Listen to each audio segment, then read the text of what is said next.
எல்லாருக்கும் வணக்கம். வேட்டி கட்டிய தமிழர்களுக்கும் சேலை கட்டிய தமிழச்சிகளுக்கும்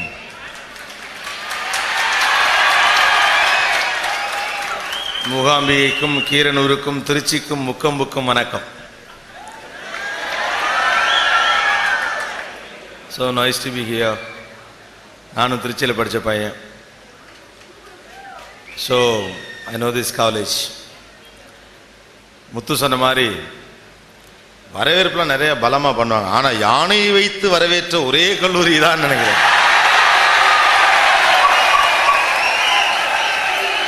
ரொம்ப மகிழ்ச்சியான விஷயம்.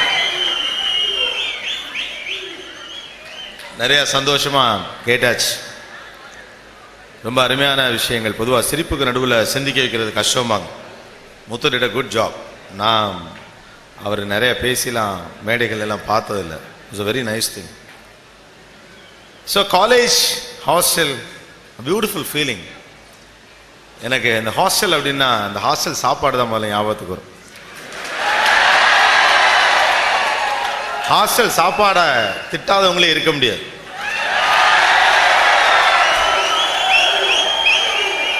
ஆனால் அதுக்கப்புறம் எந்த உயர்ந்த ஸ்டார் ஹோட்டல் நீங்கள் சாப்பிட்றப்ப உங்கள் ஹாஸ்டல் சாப்பாடு ஞாபகத்துக்கு வரும். That is the speciality. ஏன்னா ஸ்டார் ஹோட்டல் சாப்பாடுலாம் கன்றாவியாக இருக்குன்னு அப்போ தான் உங்களுக்கு தெரியும் நமக்கு எப்படி சாப்பாடு போட்டானுங்க நம்ம ஹாஸ்டல்லன்னு. அன்னைக்கு தான் புரியும். எங்கள் ஸ்கூல் ஹாஸ்டல் இப்போ புரியாது. ஏன்னா நான் பயங்கரமாக திட்டிருக்கேன். எங்கள் ஸ்கூல் ஹாஸ்டல் எங்களுக்கு ரொம்ப பிடிக்கும். இந்த ஹாஸ்டல் லைஃப்பில் இந்த ஸ்பெஷல் ஃபுட்டுக்கு பந்தயமே அதுலேருந்து ஆரம்பிக்கும். புதன்கிழமை முட்டை போடுறாங்கன்னா எந்த பெட்டுனாலும் முட்டை. நான்வெஜ் இல்லையா? ஓகே, சப்பாத்தி. இந்த பெட்டு முழுக்க சப்பாத்தியில் தான் நடக்கும். எது பேசினாலும் chapati bet, special dosa bet, மெஸ்ஸை சுற்றியே தான் வாழ்க்கை நடந்துட்டுருக்கும். சாமிநாதன் என் ஃப்ரெண்டு ஒருத்தர் இருக்கான். இப்போ கூட உனக்கு மெசேஜ் அனுப்பினேன், உன்னை தான் சொல்ல போகிறேன் அப்படி.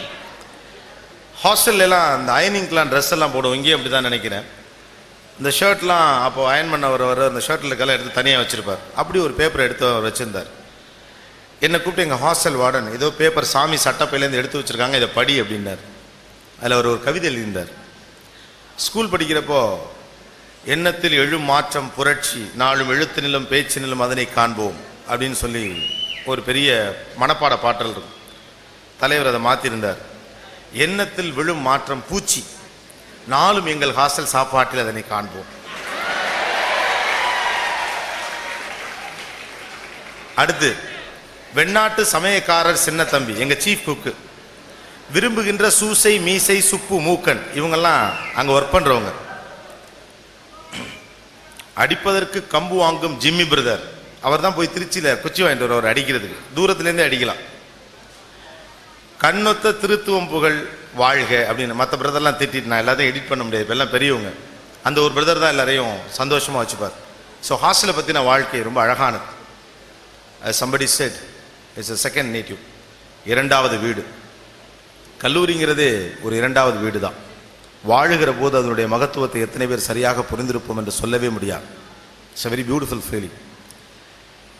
சிங்காரத்தோப்பின் தெருக்களிலும் சென்னை மாநகரத்துடைய அண்ணா சாலைகளிலும் அலைந்து கொண்டிருக்கிற போது தெரியும் கல்லூரி என்பது எவ்வளவு வசந்த காலத்தின் வெளிப்பாடு என்று. எவ்வளவு அழகான ஒரு உணர்வு.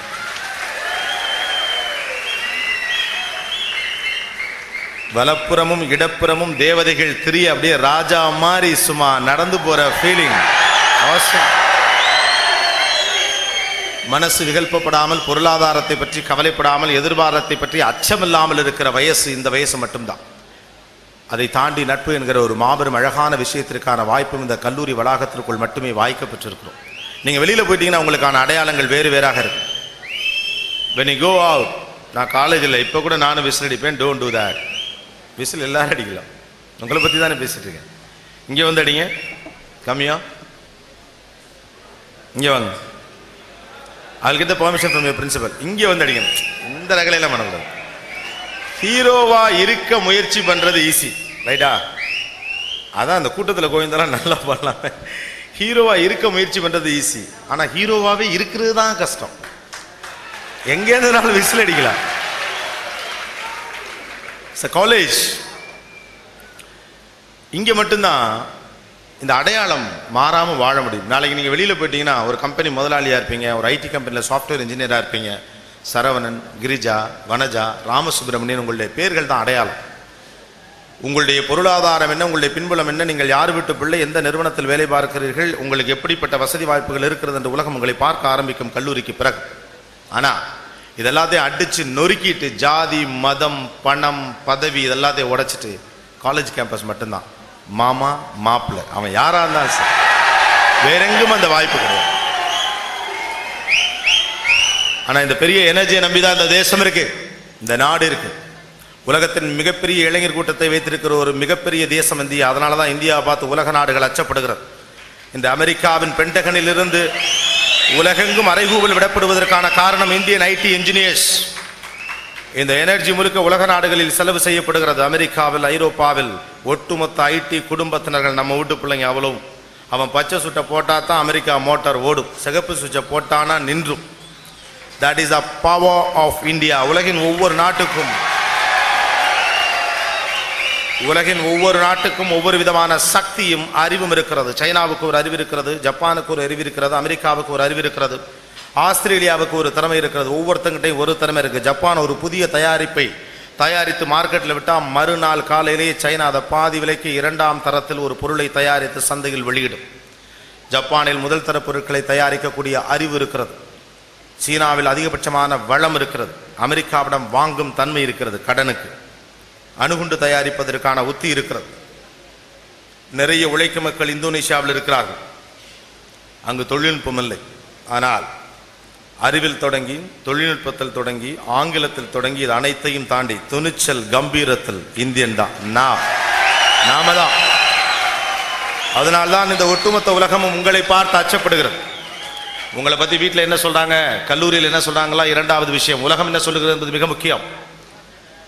இந்திய இளைஞர்களை பார்த்து ஐரோப்பாவும் அமெரிக்காவும் கொலை நடுங்கி கொண்டிருக்கக்கூடிய விஷயம் உங்களுக்கு தெரியாது. பில்கேட்ஸுகள் உங்கள் பின்னால் வருவதற்கான காரணம் அதுதான். ஏன்னா நீங்க தான் காப்பாற்றணும் நாட்டை, வேற ஒன்றும் இல்லை. இந்த இந்திய மூளைக்கு அவ்வளவு மரியாதை இருக்கிறது, நம்முடைய எனர்ஜிக்கு அவ்வளவு மரியாதை இருக்கிறது. Most powerful youth in this world is India. இதை விட வேற என்ன சக்தி வேணும்? அதனாலதான் இந்த வல்லரசாகணுங்கிற விஷயத்தெல்லாம் நான் நம்புறதே கிடையாது. இந்தியா ஏற்கனவே வல்லரசு தான்.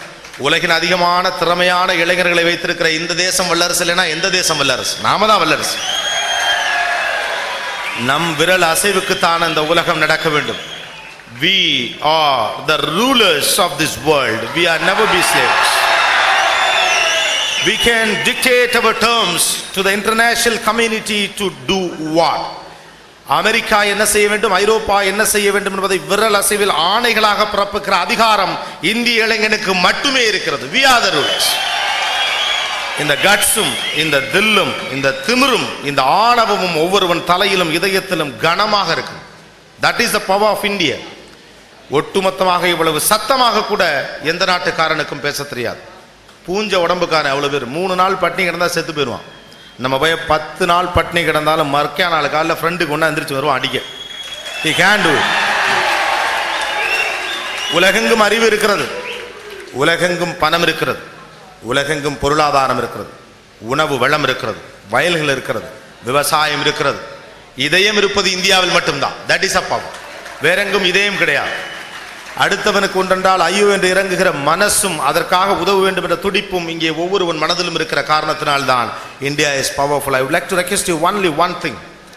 உங்களுக்கும் உங்கள் தலைமுறைக்கும் இடையிலான இடைவெளியை தயவு செய்து இட்டு நிரப்புங்கள். உங்கள் சம வயது ஒத்த இன்னொரு நண்பன் எங்கே இருக்கிறான் என்று தேடி கண்டுபிடிங்க.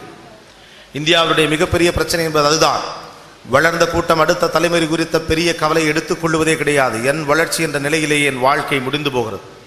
நான் படிக்கணும், நான் ஜெயிக்கணும், 10,000 சம்பாதிக்கணும், 15,000 சம்பாதிக்கணும், பக்கத்திலே செவச்சவான்னு ஒரு பிள்ளை இருந்தால் பார்த்து லவ் பண்ணி கல்யாணம் பண்ணி ஊர் தாண்டி ஒரு கிரவுண்டு வாங்கி ஒரு வீடு கட்டணும். நோ. 1990களில் ஒரு இந்தியன் படித்தது தன்னுடைய குடும்பத்தை காப்பாற்ற, 95களில் அவன் படித்தது அவனுடைய ஊரை காப்பாற்ற, 2000 அவன் படித்தது இந்த தேசத்தை காப்பாற்ற, இப்போது நீங்கள் படிப்பது இந்த உலகத்தை காப்பாற்ற. We are the saviors of this world. உலகின் வேற எந்த நாட்டிலும் இவ்வளவு பெரிய மாணவர் சக்தி இல்லவே இல்லை. வேற எங்கே இவ்வளவு ஃபோர்ஸ் கிடையாது. சீனாவில் கிடையாது. நிறைய இளைஞர்கள் இருக்காங்க, எவனும் படிக்கிறது இல்லை, படிக்க தெரியாது. ஜப்பானில் இந்த மக்கள் தொகை கிடையாது. உலகின் மிகப்பெரிய சக்தியாக பெற்றிருக்கக்கூடிய அமெரிக்காவினுடைய ஒட்டுமொத்த மக்கள் தொகையை 33 கோடி மட்டும்தான். இந்திய இளைஞனுடைய எண்ணிக்கையை 46.5 கோடி, 46.5 crores. The most powerful ethnic valuable group amongst the international community is India. நம் தேசிய கொடி உலகின் எல்லா தலைமைச் செயலகங்களிலும் பறக்க வேண்டும். we have to make it. அதை செய்ய வேண்டியதுதான் நம்முடைய வேலை. எத்தனை நாளைக்கு கன்சியூமராகவே வாழ்ந்து கொண்டிருப்பீர்கள்? இவ்வளவு அறிவு வச்சுட்டு நாம் என்ன பண்றோம்? பெருமையா பேசுறோம். வரலாறு, திருமலை நாயக்கர் பரம்பரை, சோழ பரம்பரை, சேர பரம்பரை, பாண்டிய வம்சம், குப்த வம்சம், கனிஷ்க வம்சம், கல்லணை கட்டினது நாங்க, மேட்டூர் கட்டினது நாங்க, தலைமைச் செயலகம் கட்டினது நாங்க. என்ன பண்ணோம்? வாசலில் உட்கார்ந்து பிச்சை எடுப்பதா வறியவனின் வேலை? இவ்வளவு அறிவையும் மூளையும் இளைஞர் சக்தியையும் தன்னம்பிக்கையும் நட்பையும் இதயத்தையும் குடும்பத்தையும் உறவுகளை பார்க்கிற மனோபாவத்தையும் கல்ச்சரையும் வச்சுட்டு நம்ம என்ன பண்ணிக்கிட்டு? What are we doing except just thinking about 10,000 bucks? யாரோ ஒருவனுக்கு வேலை பார்ப்பதிலே அவ்வளவு ஆசை நமக்கு. நாம் பொழைச்சு கிடந்தா போதும். நோ, இதற்கு முந்தைய தலைமுறை உழைத்த உழைப்பு அத்தனை உங்கள் தலை மீது செலுத்தப்பட்டிருக்கு. உங்களை அப்படிலாம் விட்ட முடியாது. உங்கள் அப்பாவும் அம்மாவும் குடித்த ஹார்லிக்ஸ், பூஸ்ட், கேழ்வரகு கஞ்செல்லாம் இப்போதான் வேலையே பார்க்குது. இந்த தலைமுறை வந்து அதிகம் எதிர்பார்க்க முந்தைய தலைமுறைக்கு நிறைய உரிமை இருக்கிறது. We have all the rights to expect more and more from this community because this crowd only going to rule this world, not this country. அதெல்லாம் சின்ன விஷயம். இந்த இந்திய தேசத்தை ஆளுவதெல்லாம் ஏற்கனவே ஆண்டுகிட்டு இருக்காங்க. நமக்கு போதும். நம்முடைய எண்ணம் என்பது உலகத்தை ஆள்வது மட்டும்தான். கேட்பதற்கு மிக பிரமிப்பாகவும் கற்பனையான ஒரு விஷயமாகவும் இருக்கலாம். கிடையவே கிடையாது. உலகின் மிகச்சிறந்த கற்பனைகள் மட்டுமே அதை உயர்த்தி பிடித்திருக்கிறது. பகல் போல் இரவும் இருந்தால் எப்படி இருக்கும் என்ற ஒருவருடைய கற்பம் தான் வெளிச்சத்தை கொண்டு வந்தது. பறவை போல் என்னாலும் பறக்க முடியுமா என்று ஆசைப்பட்ட ஒரு கற்பனை தான் மனிதனை பறக்க வைத்தது. என்னை போல் வேறெங்கு மனிதர்கள் இருக்கிறார்களா என்ற தேர்தல் தான் வியாழனிலும் நிலவிலும் நடந்து கொண்டிருக்கிறது. நாளை நடக்கும். உலக நாடுகள் இந்தியாவின் காலடியில் கிடக்கும். இந்த இளைஞர் கூட்டம் அதை செய்யும். I believe it. I strongly believe in that. யதார்த்தமாகவே நாம் அறிவாளிகள், யதார்த்தமாகவே நாம் புத்திசாலிகள், யதார்த்தமாகவே நாம் வீரர்கள், யதார்த்தமாகவே நம்முடைய ரத்தம் வேகமாகத்தான் ஓடுகிறது. ஐயோ பாவம் அத்தனையும் நமக்கு தெரியாது, அந்நியனுக்கு தெரியும். That is a whole problem. அமெரிக்காவுக்கும் ஐரோப்பாவுக்கும் உலக நாடுகளுக்கும் உங்களை பற்றி தெரியும். Do you know who you are? நீங்கள் சாதாரண சம்பாதிக்கும் எந்திரமா, உலகத்தினுடைய எதிர்காலத்தையே தீர்மானிக்கக்கூடிய எந்திரனா? You have to decide who are you. வெறும் சினிமா நடிகனினுடைய திரைப்படத்தை பார்த்து கைத்தட்டுகிற சாதாரண கூட்டமா, இந்த தேசியத்தை கட்டி எழுப்ப போகிற மாபெரும் இளைஞர் சக்தியா? You decide. உலகின் பல நாடுகளுக்கும் போய் நம்முடைய இளைஞர்கள் வேலை பார்க்கிறார்கள். எதற்காக? இந்தியாவுக்கு திரும்பி ஒரு பெண்ணை திருமணம் செய்து கொள்கிறார். இன்டெல்ல வேலை பார்க்குறான், பென்டிஎம்ல வேலை பார்க்குறான், இன்ஃபோசிஸ்ல வேலை பார்க்குறான், அமெரிக்க நிறுவனங்களில் வேலை பார்த்து 5 ஆண்டு முடிச்சு அங்கேருந்து திரும்பி திருச்சி பக்கத்திலே சேலம் பக்கத்திலே ஒரு பிள்ளையை கட்டி கூட்டிட்டு போறானா? ஏன்? கடைசியில் தெரிகிறது இந்திய பெண் தான் அறிவாளி என்ற உலகம் எல்லாம் சுற்றி வந்த பிறகு. We are the force. மெர்சிலைஸ் பேங்கிங் வர்றதுக்கு முன்னாலேயே உருவாஞ்சூருக்குள்ள காசு கட்டி பேங்கிங்னா என்னன்னு சொல்லி கொடுத்த கூட்டம் நம்ம கூட்டம். நம்ம பாட்டிக்கு தெரிஞ்ச மேனேஜ்மெண்ட் மெக்கானிசம் உலகத்தின் எந்த நாட்டுக்கும் தெரியாது. நம்ம அம்மாக்களிடம் இருக்கக்கூடிய குறிப்பு நோட்டில் எழுதப்பட்ட கணக்கு சிட்டைகளுக்கு முன்னால் அக்கௌண்ட்ஸ்லாம் சும்மா. உலகத்திலேயே பிள்ளைகளை படிக்க வைக்க வேண்டும், திருமணம் பண்ணி வைக்கணும், அவனை நல்லா செட்டில் பண்ணி வைக்கணும்னு நினைக்கிற அப்பா அம்மா இருக்கக்கூடிய ஒரே நாடு இதுதான். வேற எங்கேயும் இதெல்லாம் கிடையாது. சுதந்திரம் கிடைக்கவில்லை என்று நாம் வருத்தப்பட்டு கொண்டிருக்கக்கூடிய பல்வேறு விஷயங்கள் பல நாடுகளில் வலுவாக இருக்கிறது. அமெரிக்காவிலே ஒருவன் தன்னுடைய வாழ்க்கை துணை அவனையே தேர்வு செய்து கொள்ள வேண்டும். Mental stress. எதிர்காலத்திலேயே